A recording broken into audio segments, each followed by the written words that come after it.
Okay, so this one is this cracking issue. This 4 implant is wide.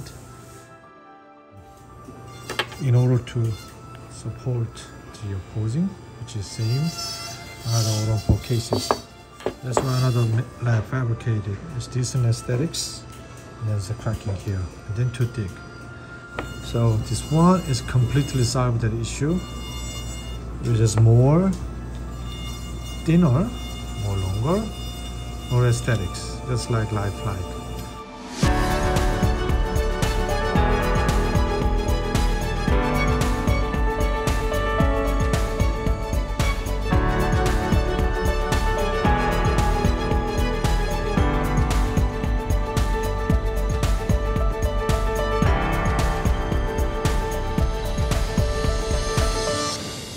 I just broke the Zirconia, which is the lab fabricated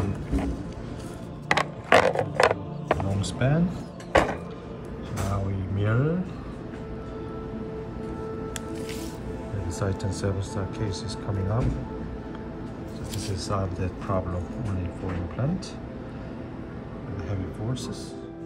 This is differentiations between the Zirconia with long span pawning and cracking tie base fail. Here 7 stars is very thin.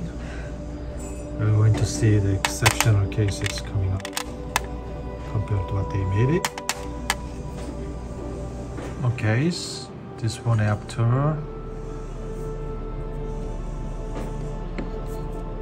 mirror. Check the finals. Room for future Zirconia top of this, and also see the embrasure tissue contour compared to what patient had. One same thing, this patient had a problem regarding the cracking the tooth, so we're trying to fix it. That area is very thin, no problem to extend it compared to thicker Zirconia cases.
this is the evaluate times after we finish it, which is other laboratories made it. It's pretty decent aesthetics. And then the problem is the cracking in between the tools. You see? That one is the problem, right? The half crack. So could be it's many reasons. Especially this one is a long panic between the all the way here. Maybe heavy forces is bite down as a cracking. Now we made the Syton 7 star. It's really lifelike restorations. See this? It's long compared to this. Right? Thin. Texture is different. Everything's. Even though it's long span panic, it's no problem. So we solve the whole issue with the highest aesthetics. Right? Lifelike restoration. So also we give to them this nice soft guard. Alright, thanks for watching.